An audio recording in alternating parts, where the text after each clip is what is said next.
spontané, c'est ce qui fait rire les gens. Si aujourd'hui il faut commencer à savoir, à réfléchir ou à faire valider ça par un avocat avant même de le sortir, je préfère rester à la... À 52 ans, Philippe Candeloro n'est plus simplement l'ancien prodige du patinage artistique que la France entière a acclamé. Il est devenu un homme, dans toute sa complexité, entre amour profond, douleur silencieuse et une recherche constante d'équilibre. Derrière le sourire toujours éclatant et les souvenirs dorés de la glace se cache une histoire bien plus humaine, plus fragile, mais aussi infiniment plus inspirante. Quand on parle de Philippe, on pense à ses pirouettes audacieuses, à ses performances enflammées, à cette manière unique de faire du patinage un véritable théâtre vivant. Mais aujourd'hui, ce n'est plus sur la glace qu'il joue son plus grand rôle, c'est dans le quotidien, aux côtés de celle qui partage sa vie depuis plus de 2 décennies. Olivia Darmon. Leur amour n'a rien de superficiel, rien de ces romances éphémères du show business. Non, leur histoire, c'est une ancre, un pilier.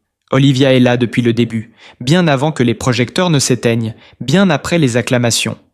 Elle laisse rester quand Philippe a chuté, quand les douleurs physiques sont devenues des cicatrices de l'âme. Ce que j'admire profondément, c'est leur capacité à traverser les tempêtes ensemble, sans jamais se perdre. Peu de couples peuvent en dire autant.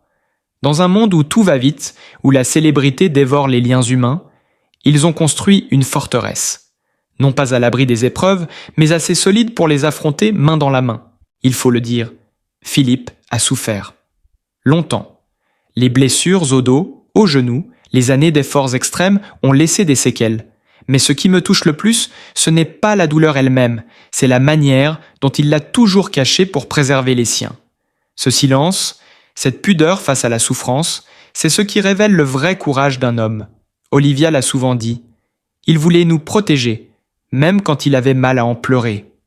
Et dans ces mots, on sent à quel point cet amour est enraciné dans quelque chose de rare, l'admiration réciproque. Leur foyer est leur refuge. 3 filles y ont grandi dans une atmosphère d'authenticité et de tendresse. Luna Maya, Talia, 3 prénoms, 3 univers, mais une même lumière familiale. Ce n'est pas un hasard si les enfants de Philippe rayonnent. Ils ont été bercés par l'exemple d'un père qui, malgré ses douleurs et ses doutes, n'a jamais cessé d'aimer avec une intensité désarmante. J'ai lu une fois que Philippe disait « Le plus beau podium, c'est le canapé, où je m'assieds avec mes filles, pour regarder un film. » Ce genre de phrase, ça vous percute. Parce qu'on comprend alors que l'homme derrière la légende a su choisir la vraie victoire, celle de l'amour et de la présence. Et pourtant, à 52 ans, il ne s'agit pas d'une retraite paisible. Philippe continue à avancer, pas à pas, parfois avec difficulté, mais toujours avec cette flamme. Il anime, il commente, il raconte le sport avec la passion de ceux qui l'ont vécu de l'intérieur. Et surtout, il transmet. Ce rôle de passeur me semble essentiel aujourd'hui, parce qu'il ne cherche pas à briller, mais à éclairer. Ce que je ressens en suivant son parcours, c'est une leçon de résilience. Il ne s'apitoie pas, il ne crie pas sa douleur, il vit, il aime, il s'adapte. Il prouve que l'après peut être aussi grand que le sommet, à condition d'avoir un cœur assez vaste pour accueillir le changement. Et si l'on me demande quel est le secret de la longévité de Philippe Candeloro, je répondrai sans hésiter, son humanité.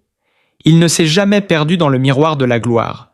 Il était resté vrai, entier et profondément humain. Il est la preuve qu'on peut tomber sans se briser, qu'on peut vieillir sans s'éteindre, qu'on peut aimer encore et toujours, sans condition.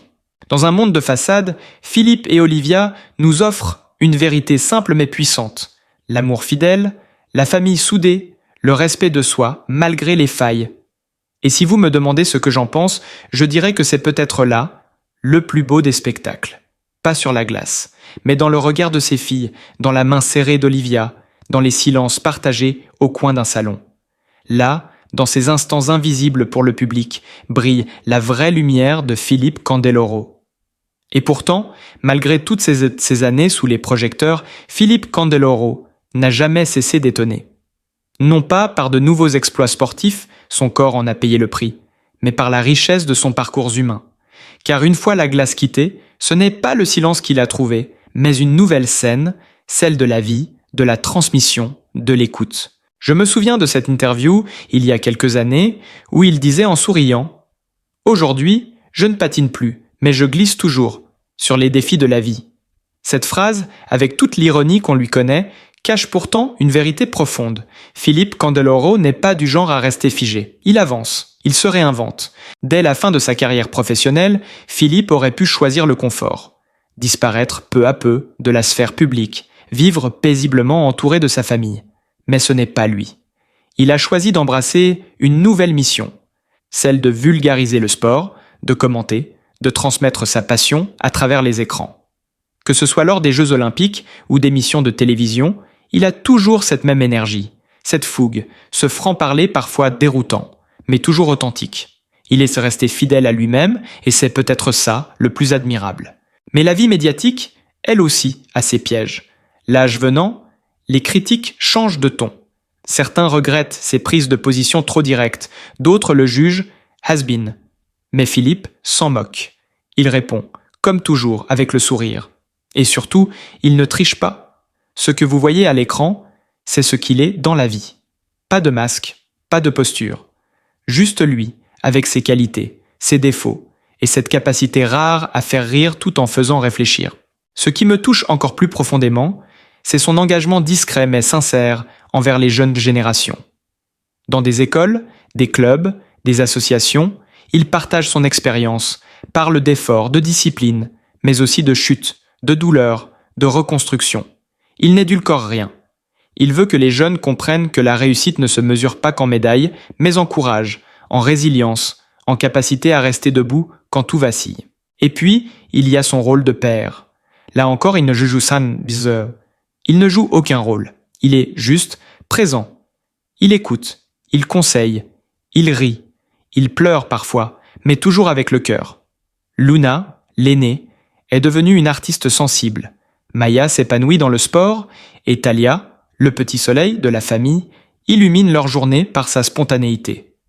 Philippe parle souvent de ses filles avec cette émotion que seuls les pères aimants peuvent comprendre. Et il le dit sans honte. Ce sont elles qui lui donnent la force de se battre contre les douleurs, contre la fatigue, contre le temps. Olivia, quant à elle, reste cette force tranquille, toujours là dans l'ombre mais essentielle. C'est elle qui veille, qui organise, qui anticipe, une complice de chaque instant. Leur complicité fait envie. Pas d'effusion publique, pas de mise en scène, mais une vraie solidité, un respect mutuel, une tendresse silencieuse mais palpable. Aujourd'hui, Philippe vit à un rythme différent. Moins de déplacements, plus de moments simples. Un café au soleil, une balade en famille, un barbecue improvisé dans le jardin. Et pourtant, dans ces instants ordinaires, il trouve une richesse insoupçonnée. Il en parle souvent. La vie, c'est pas seulement ce qu'on accomplit, c'est ce qu'on partage. Mais la santé reste une inquiétude. Les douleurs chroniques le rappellent à l'ordre. Le dos, les genoux, la fatigue générale, certains jours sont plus durs que d'autres. Olivia l'a confié dans un moment d'émotion. Il ne se plaint jamais, mais je sais quand il souffre. Je le vois dans ses yeux. Et Philippe, avec son humour habituel, répond « Tant que je peux porter la télécommande et ouvrir le frigo, je tiens bon. » Derrière la plaisanterie, l'homme lutte, mais il le fait avec élégance. Son rapport au temps a changé. Autrefois, tout allait vite. Les entraînements, les compétitions, les tournées. Aujourd'hui, il savoure chaque instant. Un repas en famille, un mot doux de ses filles, un rayon de soleil, il a appris à ralentir, à écouter, à ressentir. C'est une forme de sagesse que seuls les sportifs de haut niveau, confrontés tôt à la fin d'un cycle, peuvent acquérir aussi profondément. Et puis, il y a ce regard sur le monde qui l'entoure. Philippe ne se contente pas de vivre sa vie. Il observe, il commente, il s'indigne parfois. Sur les réseaux sociaux, il n'hésite pas à prendre position sur des sujets qui lui tiennent à cœur. L'éducation, la santé, la place des anciens dans notre société. Sa parole a du poids, parce qu'elle vient de l'expérience, pas d'un plan de communication. Il y a peu dans un podcast intimiste, il confiait « On a tellement idéalisé les champions qu'on oublie qu'ils sont faits de chair et de doute. Moi, j'ai mis du temps à m'aimer en dehors des podiums. » Ce genre de phrase, ça bouleverse, parce qu'elle dit tout. Derrière l'icône, il y a un homme qui a dû apprendre à exister autrement. Et il l'a fait, avec courage, avec humilité. Dans son quartier, Philippe est resté ce voisin sympa, accessible, souriant. Il discute avec tout le monde, aide à porter les courses, rit avec les enfants. Rien de surfait. juste une vraie humanité. Et c'est peut-être ça qui explique son incroyable popularité. Il n'est pas devenu une star. Il l'a toujours été à sa manière parce qu'il n'a jamais cessé d'être lui-même. Ce que je retiens de tout cela, c'est que Philippe Candeloro incarne bien plus qu'un palmarès. Il incarne une philosophie de vie, celle de l'effort sincère, de l'amour durable, de la simplicité choisie. Il était l'exemple qu'on peut traverser les plus grandes épreuves, perdre ses repères, souffrir en silence, et pourtant continuer à aimer, à rire, à transmettre. Pour les générations futures, il laisse bien plus qu'un souvenir sportif. Il laisse une empreinte humaine. Et ça, croyez-moi, c'est 1000 fois plus précieux qu'une médaille. Alors si vous croisez un jour Philippe Candeloro dans la rue, ne pensez pas seulement à l'ancien patineur. Regardez l'homme, l'époux, le père, le combattant silencieux. Et peut-être, dans son sourire fatigué mais sincère, vous verrez le reflet de ce que nous devrions tous chercher à devenir. Une personne vraie, entière, fidèle à ses valeurs. Il y a quelque chose de profondément émouvant dans la manière dont Philippe Candeloro parle de sa vie aujourd'hui. Ce n'est plus le langage d'un champion, c'est celui d'un homme qui a traversé les saisons, les triomphes, les blessures, les doutes, et qui a trouvé une forme de paix dans la simplicité. Il ne cherche plus à conquérir le monde, il cherche à être là, pleinement, présent pour ceux qu'il aime, et surtout pour lui-même. Quand il évoque ses filles, ses yeux brillent différemment. Pas comme lorsqu'on reparle d'un podium. Non, c'est un éclat plus doux, plus tendre. Il dit souvent « J'ai eu 3 médailles d'or, mais pas sur la glace. » Elles s'appellent Luna, Maya et Thalia. Cette phrase, il ne la dit pas pour séduire une caméra ou faire le buzz. Il l'a dit parce qu'il y croit. Parce qu'aujourd'hui, sa plus grande fierté, ce n'est pas d'avoir marqué l'histoire du patinage, mais d'avoir élevé 3 filles libres, fortes, uniques. Luna, l'aînée, est devenue une jeune femme aux talents multiples. Elle dessine, elle peint, elle compose. L'art, chez elle, coule comme une rivière tranquille. Philippe raconte souvent qu'il a compris qu'elle avait quelque chose de spécial le jour où elle a transformé une vieille boîte à chaussures en théâtre miniature. Elle a plus d'imagination que moi à son âge, plaisante-t-il. Mais dans son regard, on sent l'admiration. Et aussi un peu d'envie, peut-être, de cette liberté créative qu'il n'a jamais connue à cet âge-là, trop occupé à répéter des sauts à périlleux sur la glace. Maya, la deuxième, est plus secrète, plus sportive, plus silencieuse. Elle s'essaye à la gymnastique, mais ce n'est pas la compétition qui l'attire, c'est le mouvement. Le corps qui parle sans mots. Philippe dit d'elle qu'elle est un poème en équilibre. Et quand il l'observe s'entraîner, il revoit peut-être un peu de lui-même. Pas dans la quête de victoire, mais dans cette concentration, ce feu discret mais indomptable. Thalia, la Benjamine, est celle qui fait exploser les silences. Elle rit, elle saute, elle danse même au petit déjeuner.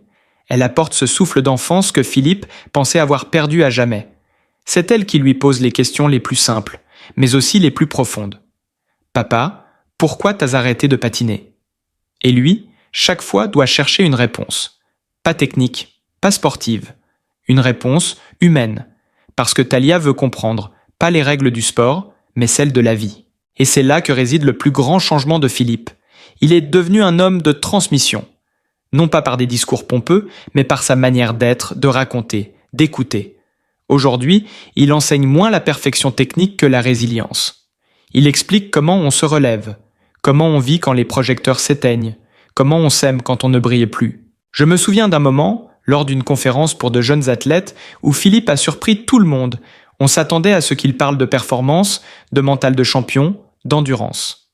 Mais il a commencé par dire « Je vais vous parler de ma plus grande chute, celle où je n'étais plus personne, celle où je suis devenu juste, Philippe. » Et dans la salle, un silence, un respect, parce que cette vérité-là, elle ne s'apprend pas dans les manuels. Elle se vit. Depuis quelques années, Philippe s'est aussi engagé dans des causes plus personnelles.